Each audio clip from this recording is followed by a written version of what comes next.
वंदे मातरम। जय हिंदू राष्ट्र। भारत के साथ भारत के कथा कथित पिता मोहनदास करमचंद गांधी की सत्यता जानना जरूरी है। जिन्होंने अपने नाम के आगे महात्मा लगाया, उस महात्मा ने अपने पुत्र को पैसा देकर भारत के 20 लाख हिंदुओं का कत्ल करवाया।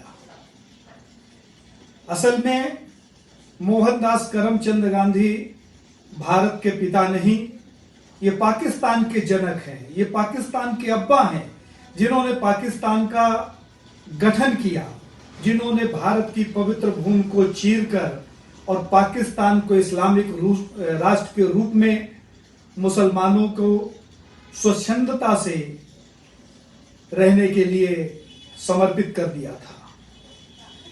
भारत जब स्वतंत्र हुआ, उसके ठीक बाद भारत विभाजन के नाम पर मुसलमानों ने हिंदुओं का कत्ल किया, लाखों हिंदुओं को मार दिया गया।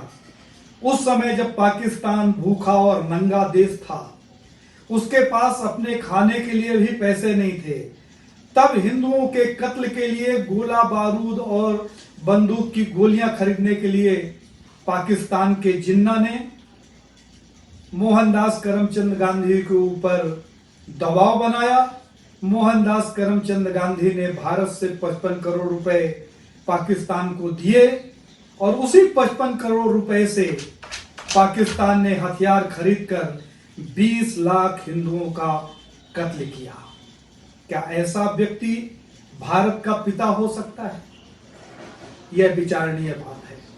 इसके लिए हमें हमेशा जिनका सानिध्य मिलता रहा है, परम पूजनीय श्रद्धेय वीर नाथूराम गोडसे जी के भाई गोपाल गोडसे जी, जिनका स्नेहिल सानिध्य मुझे हमेशा प्राप्त हुआ, उनका यह बयान तथ्यपूर्ण, देखने सुनने और समझने लायक है कि भारत के साथ गांधी ने किस तरीके से अत्याचार किया और मुसलमानों को किस तरीके से उन्होंने बढ़ावा दिया।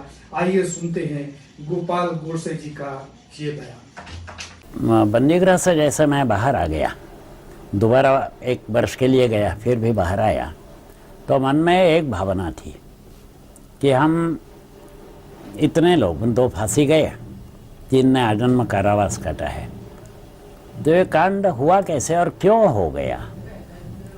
प्रोसिक्यूशन ने जब न्यायालय में बताया, वो विवरण के साथ ये बोले ये कैसे हुआ। नथुराम ने अपने निवेदन में कहा ये क्यों हो गया, किंतु लोगों को उसका दर्शन नहीं हो पाया। लोगों के सामने जाने के पहले ही जो शासन था वो सुल्तानों का था, सेक्युलर सुल्तान।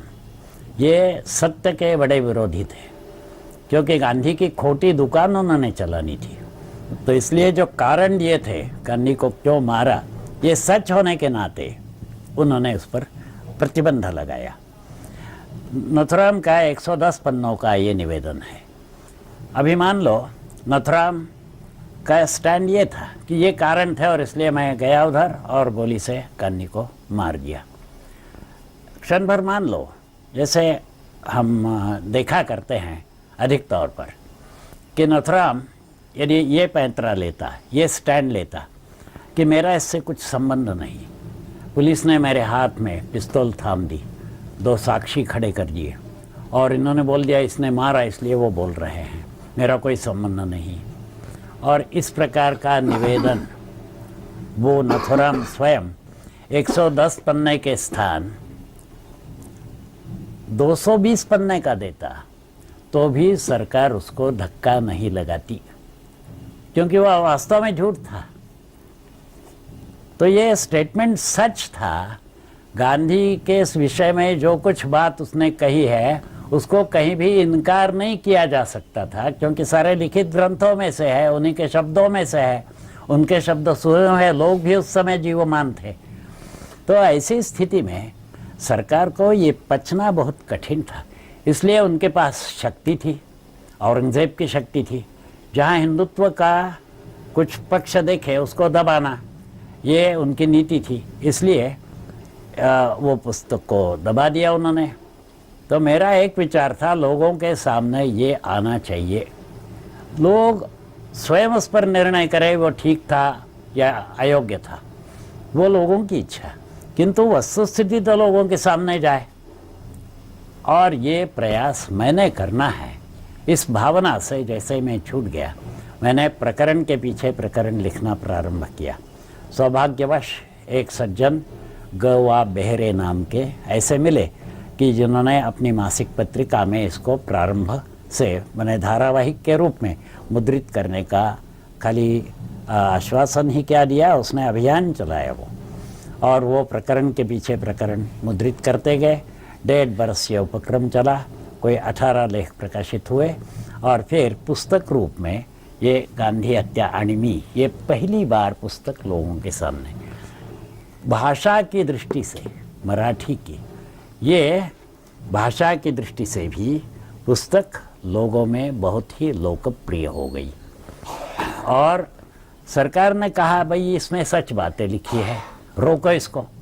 तो अभी मुझे तो बंदी गृह में डाल नहीं सकते थे, पुस्तक लिखी इसलिए, तो क्या करना, पुस्तक पर प्रतिबंध लगा दिया। मैं गया न्यायालय में, 1.5 बरस न्यायालय ने छानबीन की और अंत में निर्णय दिया उन्होंने कि इस पुस्तक में ऐसी कोई बात नहीं है कि जो आक्षेपार्ह हो। उन्होंने कोई 52 टुकड़े ऐसे निकाले थे पुस्तक में से कि जो आपत्तिजनक है उनकी दृष्टि से। तो एक एक टुकड़ा लेकर न्यायालय ने उसकी ऐसी छानबीन की है और कहा है कि शासन का जो कहना है एकदम विपरीत है, वस्तुस्थिति को पकड़ के नहीं है।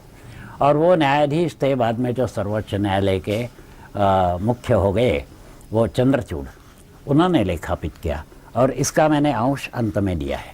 तो जैसे ही पुस्तक बंधमुक्त हो गई, एक के पीछे इसके संस्करण चलते गए। इस समय जैसे मैंने कहा, ये मराठी का 12वां संस्करण है और हिंदी का 30 और 35वां संस्करण, माने चलता रहता है प्रवाह। तो मेरी इच्छा ये थी कि ये लोगों के सामने आ जाए। तो ये 2 पुस्तकें, फिर उसके बाद नथुराम का स्टेटमेंट, तो मराठी में उसको नाम दिया है 55 कोटिन से बड़ी। इसका अर्थ ये होता है कि 55 करोड़ के लिए जो बलि चढ़े वो उसमें विषय है। क्या है, पाकिस्तान के पास गोला बारूद समाप्त हुआ था, उनको पैसे ही चाहिए थे। गोला बारूद कोई उधार नहीं देता और लोग किसी को भी, माने दूसरे देश जो है उनमें ये रस नहीं रहता है कि कौन इसका प्रयोग करे, जो उनको ग्राहक मिले वो बड़ा। तो पाकिस्तान के पास पैसा नहीं था और गोला बारूद तो समाप्त हुआ था। यहाँ कश्मीर पर आक्रमण उन्होंने तेज़ करना था, इसके लिए उन्होंने 55 करोड़ रुपया का हट ले लिया कि भाई हमारे 55 करोड़ रुपया देने चाहिए। हमारे 250 करोड़ रुपया उनसे आने थे। तो अभी ये ब्रिटिशों का जो था, तो वल्लभ भाई एक ऐसा कठोर व्यक्ति था कि जिसने कहा पाकिस्तान की सेना जो है कश्मीर से, उसको पीछे ले लो और चर्चा के लिए आ जाओ। वो हम कोई बंधे हुए नहीं है कि इसी समय के अंदर हो। तो अपनी सेना तो ये किया। गांधी को बड़ा क्रोध आया कि अपनी सरकार के और ये औद्धत्य कर रही है मेरे बच्चे के सामने। तो इसलिए उन्होंने क्या किया कि मैं मर जाऊंगा, 55 करोड़ रुपए मेरे बच्चे को दे दो। तो जैसे ही उनके शब्द आ गए मैं मर जाऊंगा, जिन्होंने बाद में वो षड्यंत्र पूरा किया, उनके मुख से शब्द निकले, मैं मर जाऊंगा नहीं, अभी हम मारेंगे। क्यों? प्राणांतिक कुपोषण जिसको बोलते हैं, आमरण अनशन जिसको बोलते हैं, वो कोई भी मनुष्य आयुष्य में एक बार ही कर सकता है। इनके तो 56 हो चुके थे। तो इसलिए प्राणांतिक कुपोषण करना है तो प्राण जाए न जाए, हम अभी प्राण लेंगे। तो इतनी ये तक वो स्टेटमेंट उन्होंने, नथुराम ने जो बाद में दे दिया था, वो भी सरकार ने जब्त कर रखा था। तो वो मैंने प्रकाशित किया। 55 कोटिन से बड़ी का अर्थ ऐसा था, गांधी जी ने अनशन किया, सरकार ने 55 करोड़ रुपया दिलाया। 13 मास उसके पश्चात लड़ाई चलती रही। इसके बाद जो जो हमारे सैनिक मारे गए, गांधी ने मरवाए। क्यों? अपने बच्चे को 55 करोड़ रुपया दिया, गोला बारूद उनको मिल गया। और जो लड़ाई चलती रही, तो ये 55 करोड़ के पीछे जो बलि चढ़े, ऐसा उसमें ये नाम मैंने दिया है पटपन को। तो इसके भी हिंदी गांधीवध क्यों हो गया है, गांधीवध और मैं हो गया है, अंग्रेज़ी हो गया है। तो ये सारा मेरी एक इच्छा थी। बाद में हिंदू महासभा से मैंने काम करना था, तो मुझे वहाँ के जो समय के अध्यक्ष थे वो तो जानते थे मुझे, उन्होंने बुलाया कि भाई तुम यहाँ कार्यालय मंत्री के रूप में काम करो।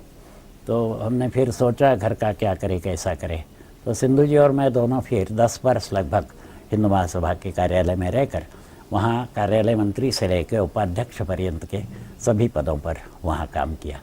उसके बाद फिर मैं आ गया, फिर पुस्तकों का काम दोबारा देखना प्रारंभ किया, किंतु मुख्य मुझे शोध कार्य में बड़ी रुचि थी और आज 7-8 वर्ष में इस शोध कार्य में लगा।